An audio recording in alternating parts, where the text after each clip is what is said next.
오늘 우리에게 주신 하나님의 말씀은 디모데전서 1장 12절에서 17절 말씀입니다. 나를 능하게 하신 그리스도 예수 우리 주께 내가 감사함은 나를 충성되이 여겨 내게 직분을 맡기심이니 내가 전에는 비방자요 박해자요 폭행자였으나 도리어 긍휼을 입은 것은 내가 믿지 아니할 때에 알지 못하고 행하였습니다. 우리 주의 은혜가 그리스도 예수 안에 있는 믿음과 사랑과 함께 넘치도록 풍성하였도다. 미쁘다 모든 사람이 받을 만한 이 말이여 그리스도 예수께서 죄인을 구원하시려고 세상에 임하셨다 하였도다. 죄인 중에 내가 괴순이라. 그러나 내가 긍휼을 입은 까닭은 예수 그리스도께서 내가 먼저 일체 오래 참으심을 보이사 후에 주를 믿어 영생 얻은 자들에게 본이 되게 하려 하심이라. 영원하신 왕 곧 썩지 아니하고 보이지 아니하고 홀로 하나이신 하나님께 존귀와 영광이 영원 무궁하도록 있을지어다. 아멘. 오늘 이 말씀에 많은 은혜 받으시기 바랍니다.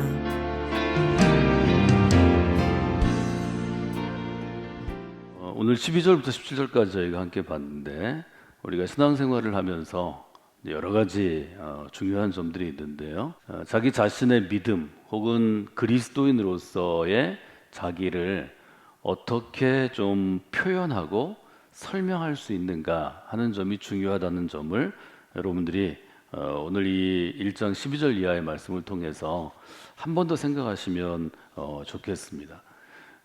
이것을 우리는 신앙의 고백이라고 흔히 표현하는데요. 그리스도인에게 제일 중요한 것은 어떤 것인가 하면 믿음 안에서 나의 현재의 모습을 잘 좀 표현할 줄 아는 것입니다. 우리 주변에 많은 그리스도인들이 있는데요. 그 그리스도인들이 모두 같은 수준이 아닙니다. 어떤 사람은 신앙적으로 볼 때 좀 더 성숙한 수준에 있고 어떤 사람은 미숙한 수준에 있습니다. 초기 교회에 있어서도 이 점은 매우 큰 교회 안에 일종의 해결해야 할, 특별히 목회자들이나 교회 리더십들이 해결해야 될 문제였습니다. 바울에게도 마찬가지였고 베드로전서 후서도 마찬가지고 전부 젖먹는 어린아이 같은 교인들이 예를 들어 이 교회 안에 100명이 있을 때 99명이 젖먹는 어린아이 같으면 이게 어떻게 교회 공동체가 제대로 설 수 있습니까? 하는 이제 이야기들을 보게 되고 계속해서 바울 서신은 그리스도의 장성한 분량을 거룩한 목표로 삼아서 계속 성숙하고 자라나는 사람이 되어야 한다. 그래서 성숙하는 믿음 또 성장하는 믿음에 대해서 아주 강력하게 촉구하는 것을 우리가 보게 됩니다. 오늘 우리가 함께 읽은 12절로부터 17절은 일종의 그리스도인으로서의 바울의 수준 혹은 영적인 단계를 잘 알려주는 귀한 고백들이 있습니다. 표준세 번역 아주 명쾌하게 번역하고 있는데요. 나는 나에게 능력을 주셔서 내가 맡은 일을 하게 하시는 우리 주님 그리스도 예수 우리 주님께 감사를 드립니다.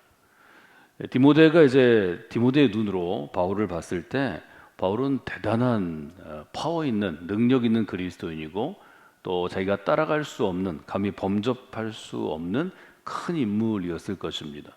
그것 때문에 디모데는 젊은 시절에 바울을 따라서 그를 섬기는 삶을 살았고 또 바울의 뒤를 이어서 목회자의 길을 걷게 되었습니다.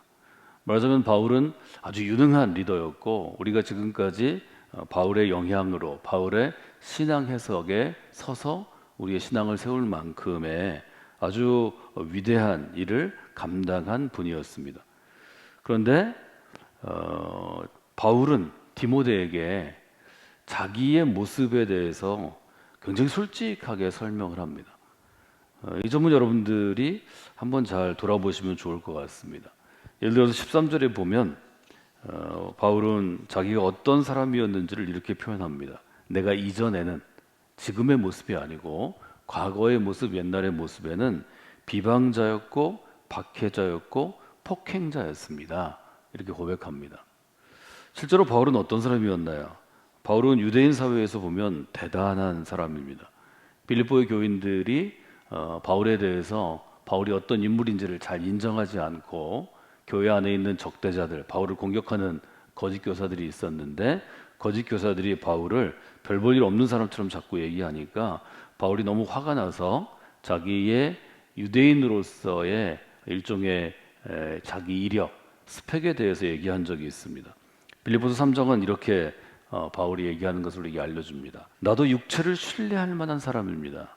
만일 누구든지 다른 사람이 육체를 신뢰할 것이 있는 줄로 생각한다면 나는 그 사람보다 훨씬 더 신뢰를 받을 수 있는 사람입니다. 나는 태어난 지 8일 만에 할례를 받은 정통 이스라엘 사람입니다. 나는 베냐민 지파의 사람입니다. 나는 히브리인 중에 히브리인으로 볼 수 있습니다. 율법으로 보면 나는 가장 율법을 잘 지키는 바리새인입니다. 내 열심으로 보면 나는 교회를 박해했던 사람입니다. 율법의 의로 보면 나는 흠없는 자, 즉 경건한 유대인입니다. 이 빌립보서 3장에 보면 바울이 예수 그리스도에게 붙잡히기 이전, 말하자면 그리스도의 사람이 되기 이전에도 얼마나 자부심이 강한 유대인이었고, 유대인으로는 율법으로는 흠없기로는 나를 따를 자가 없고, 율법을 실천하는 일, 유대교를 위해서 헌신하는 일에는 열심으로 나를 따를 자가 없다고 아주 분명하게 고백한 사람이었습니다. 이런 바울이 디모데에게 무엇을 알려주기 위해서 지금 이렇게 쓰고 있는가? 바울은 디모데에게 분명하게 좀 얘기하고 싶은 건 아니었을까요? 나는 본래 이런 사람이었는데 예수 그리스도의 은혜를 체험하고 하나님이 내게 은혜를 주셔서 지금은 이런 모습으로 살아가고 있다.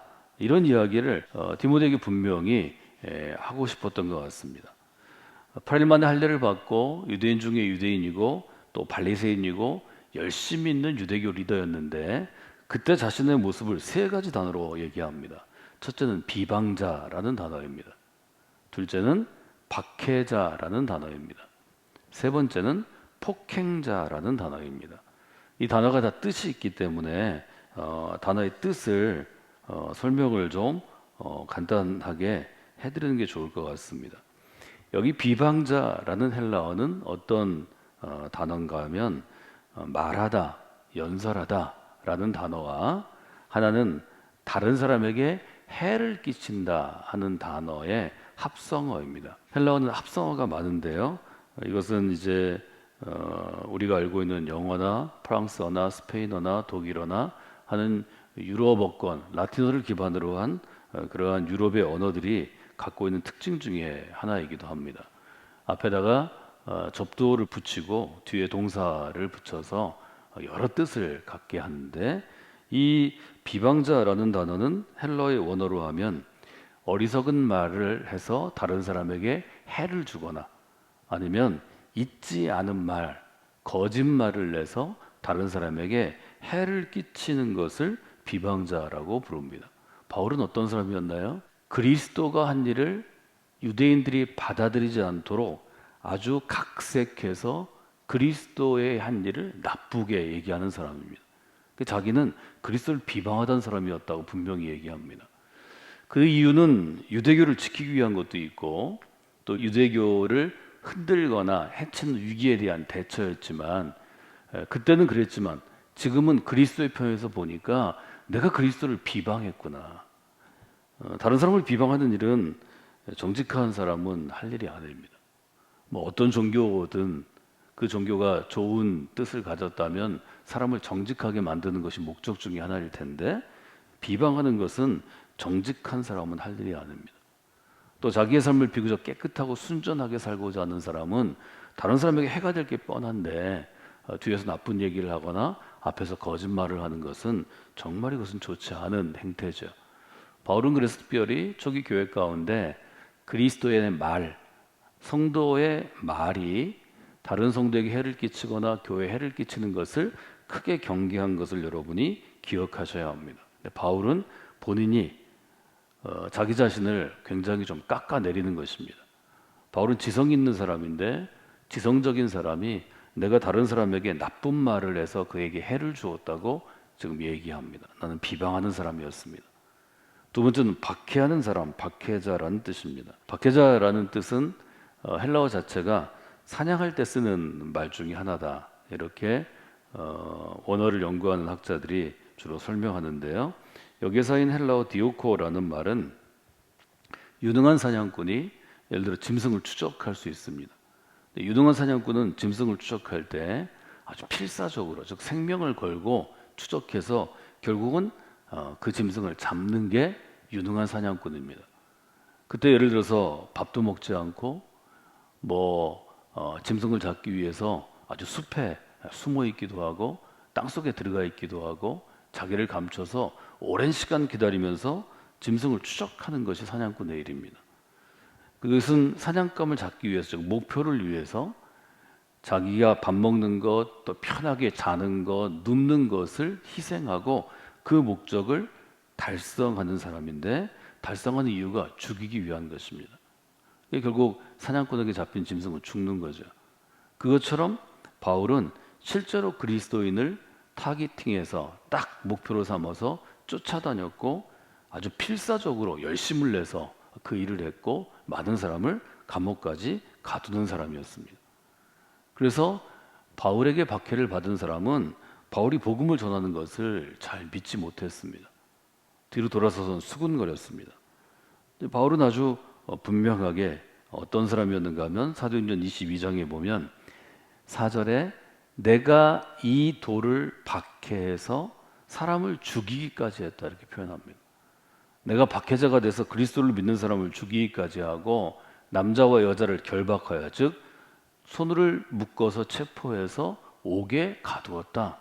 이것을 분명히 얘기합니다. 대제사장과 모든 장로들이 나의 증인이 된다. 말하자면 그는 박해자였습니다. 세 번째 단어는 폭행자로 번역을 했는데요. 이것은 어떤 단어에서 유래한 것인가 하면 다른 사람을 대할 때 특별히 오만하게 대하는 사람이 있습니다. 자기도 별거 아닌데 다른 사람을 대할 때 하대하고 말도 거칠게 하고 예절을 지키지 않는 이 오만과 무례는 동전의 양면 같은 것인데, 오만하기 그지없고 무례하고 다른 사람이 모욕적으로 느낄 만큼 아주 거만하게 행동하는 사람들이 우리 주변에 있습니다. 이런 사람들의 특징은 어떤 것인가 하면 폭력적이라는 거죠. 그의 말투, 그의 마음 씀씀이, 다른 사람을 대하는 자세, 무례함이 다른 사람에게는 폭력을 행하는 것입니다. 이런 사람을 만나면 기분이 너무 좋지 않고 그 여파가 오래 가죠. 다시는 보고 싶지 않은 사람들이죠. 아주 교만하고 건방지고 오만하고 무례한 사람, 자기가 그런 사람이었다는 거죠. 바울은 사실 그런 사람이었을 리가 없습니다. 그러나 바울은 그리스도인이 볼 때 그는 쫓아와서 다른 사람에게 폭언, 욕하는 사람이었습니다. 체포하는 사람이었습니다. 때로는 폭력을 가하기도 해서 돌로 사람을 쳐 죽이기도 했습니다. 말하자면 자기는 그런 폭행을 거하는 사람이다 이렇게 얘기했다는 거죠. 아시는 것처럼 바울은 어떤 사람인가요? 사도행전 22장에 보면 그 앞에 3절에 이렇게 썼습니다. 나는 유대인입니다. 유대인인데 길리기아 다소라는 곳에서 났고 그곳에서 자라난 다음에 가말리엘이라는 그 당시에 가장 위대한 랍비, 선생님 중에 한 사람의 문화의 제자였고 우리 조상들의 율법의 교훈으로 큰 사람이고 모든 사람에 대해서, 특별히 하나님에 대해서 열심히 있는 사람이라 이렇게 표현합니다. 그러니까 바울은 자기를 낮추어서 그리스도인이 볼 때는 비방자요, 박해자요, 폭행자라고 얘기하지만 실제로 그는 뼈대 있는 유대인 가문 출신이고 또 유대인으로서 아주 높은 학문, 지금으로 얘기하면 박사학위를 받은 그것도 좋은 선생님 밑에서 가장 존경받는 랍비 밑에서 훈련을 받은 사람이고 아주 경건하게 살았던 사람입니다. 그러니까 그에게 이 세 가지 단어는 어울리지 않는 것입니다. 비방자라든지 또 폭행자라든지 박해자는 어울리지 않습니다. 그런데 왜 디모데에게 이 모습을 솔직하게 고백하는 것일까 하는 생각을 해봐야 합니다. 왜 성도들에게 자기의 모습을 고백하는 것일까? 그것은 옛사람, 그리스도를 알기 전에 옛사람이 정말 상종하기 어려운 나쁜 그러한 사람이었다는 것을 자기가 드러냅니다. 겉으로 볼 때는 유대인의 랍비이기도 하고 바리새인이기도 하고 아주 젊은 유대인 리더였지만 그는 속으로는 비방하는 사람이고 거짓말하는 사람이고 박해하는 사람이고 다른 사람을 괴롭히는 사람이고 폭행하는 사람이고 다른 사람에게 오만하고 무례하고 폭력을 행사하는 그런 사람이었다고 고백하는 것입니다. 바울의 강조점은 그 다음에 있습니다. 13절을 표준세 번역을 읽어보면 이렇습니다. 내가 전에는 회방자요 박해자요 폭행자였습니다. 그러나 그러한 행동은 내가 믿지 않을 때에 알지 못하고 한 것이므로 하나님께서 나에게 자비를 베풀어 주셨습니다. 과거에 내가 한 행동, 이 좋지 않은 행동은 비방하는 사람이요, 박해하는 사람이요, 폭행하는 사람은 내가 믿음이 없어서 잘 알지 못할 때 한 것입니다. 그래서 하나님은 믿음 없을 때 한 것이기 때문에 나에게 자비를 베푸셨습니다. 자비를 베풀었다는 것은 나의 잘못을 용서해 주셨다는 표현입니다. 하나님이 나에게 자비를 베풀어 주셨습니다. 14절은 이렇게 이어지죠. 우리 주님께서 나에게 은혜를 넘치게 부어주셔서 그리스도 예수 안에서 얻는 믿음과 사랑을 누리게 하셨습니다. 지금 바울의 이 고백은 바울의 서신에서 볼 수 있는 예수 그리스도를 믿기 이전과 이후, 즉 옛사람과 새사람의 모습을 극명하게 보여주는 것입니다. 바울은 다른 사람을 가르칠 뿐만이 아니라 내 인생 가운데, 바울의 인생 가운데 예수 그리스도를 알기 이전의 옛사람의 모습, 비방하는 사람, 거짓으로 다른 사람에게 거짓말하고 다른 사람을 어렵게 하는 사람, 또 박해자, 다른 사람을 쫓아가서 체포하고 돌로 던지고 감옥에 가두는 사람, 세 번째 폭행자, 다른 사람에 대해서 오만하고 불손하고 무례하고 피해를 주는 사람에서 이 모습을 하나님이 용서하시고 그리스도의 사람으로 나를 불러주셨기 때문에 이제는 완전히 새로운 사람이 되었다는 것을 보여줍니다. 바울에게 보여지는 현재의 모습은 디모데에게는 아주 귀한 모습이었을 것입니다. 탁월한 설교자요, 위대한 믿음, 신앙의 교사요, 또 자기의 모든 것을 뒤로 버리고 유대교의 모든 기득권을 버리고 새로운 길을 개척하는 개척자입니다. 디모데는 바울을 아주 흠모했을 것입니다. 그런 자기의 모습이 사실은 하나님께서 내게 주신 은혜고 주님께서 내게 주신 은혜에서 온 거룩한 변화라는 점을 디모데에게 아주 분명하게 알려주려고 했던 것 같습니다. 옛사람과 새사람을 근본적으로 완전하게 비교하지 않고는 좋은 그리스도인 되는 게 참 어렵습니다. 비교적 예수 믿기 전에도 착하게 살았고 법 없이도 살 사람이고 또 다른 사람에게 해를 주지 않는 사람이 예수 믿은 다음에 별 차이를 잘 못 느끼는 것 같습니다. 뭐 예수 믿기 전에도 난 이 정도는 했고 예수 믿기 전에도 이렇게 살으려고 노력했는데 과연 예수 믿은 다음에 어떤 변화가 있는가?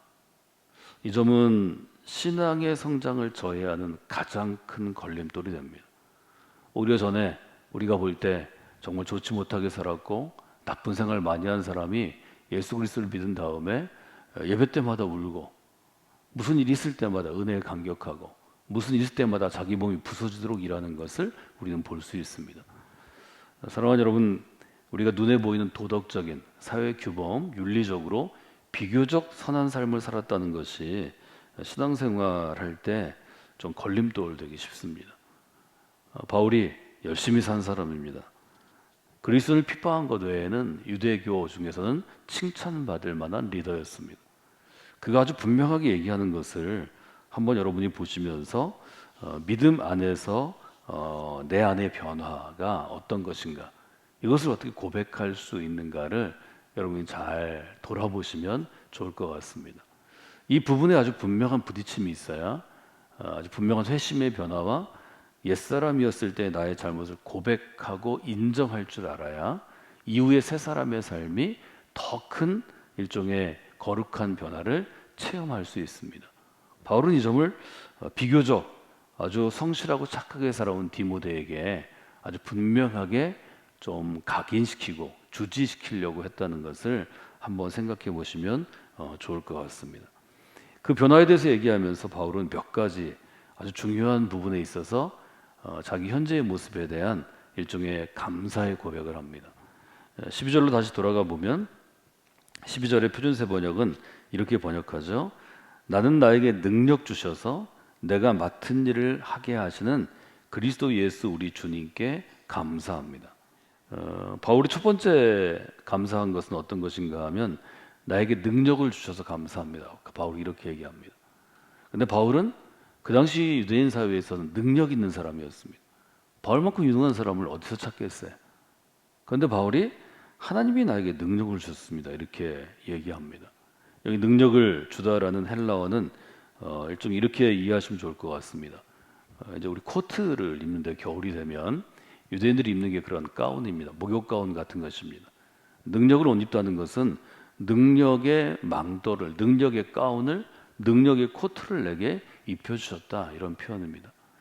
항아리로 표현하기도 하는데요, 능력을 주셨다는 것은 항아리에 능력을 부어주셨다. 그러니까 내 인생에 나의 삶을 예를 들어서 항아리로 표현한다면, 그릇으로 표현한다면 그릇에 물을 붓듯이 능력을 넘치게 부어주셨다, 이런 표현입니다. 그래서 바울은 내가 지금 유능하게 이렇게 목회할 수 있는가, 그리스도인 리더로서 유능한 설교자로, 유능한 또 리더로, 또 유능한 목회자로 할 수 있는 것은 하나님이 내게 능력을 부어주셨기 때문이다, 이제 이렇게 고백하는 거죠. 왜 지금 바울이 자기의 신앙과 삶을 고백하고 하나님이 내게 능력을 주셨다고 고백할까? 저는 이렇게 생각해 봤습니다. 바울은 디모데를 선택해서 목회자로 세웠습니다. 근데 디모데가 처음에 잘하지 못했을 것입니다. 특별히 디모데는 유능하지 못해서 자기를 좀 자책하고 바울과 자신을 비교하면서 의기소침해지고 좀 우울해지고 뭐 이런 감정적인 변화를 겪은 것 같습니다. 바울은 아주 분명하게 얘기하죠. 하나님이 너를 선택하시고 목회자로 세워주셨다면, 맡은 일을 주셨다면 그 맡은 일을 감당할 능력도 주시는 분이다 하는 점을 아주 분명히 고백하고 알려주는 것입니다. 여러분들도 그 마음을 잘 가지시면 좋을 것 같습니다. 하나님이 여러분을 그리스도인으로 불러주시고 그리스도인으로서 하여튼 조그만 일이든 큰 일이든 규모에 관계없이 어떤 일을 하게 해주시면 여러분 안에 어떤 믿음이 있어야 하냐면, 하나님께서 나를 부르셔서 이 일을 하게 하셨다면 이 일을 감당할 능력도 내게 주십니다. 이런 고백 위에 서셔야 합니다. 그러면 하나님이 주신 능력을 여러분이 만지거나 체험하실 수 있을 것입니다. 이것은 매우 큰 믿음의 경험입니다. 그래서 여러분들이 신앙생활 하실 때 하나님이 내게 능력을 주셔서 그 능력으로 이 일을 감당케 하셨습니다, 이 바울의 고백을 하실 수 있다면 여러분의 신앙이 아주 성숙한 부분들을 경험하실 수 있습니다. 그래서 오늘 바울의 고백 가운데서 먼저 이 첫 번째까지 저희가 살펴봤는데요, 이 부분들을 한번 돌아보시면 좋을 것 같습니다.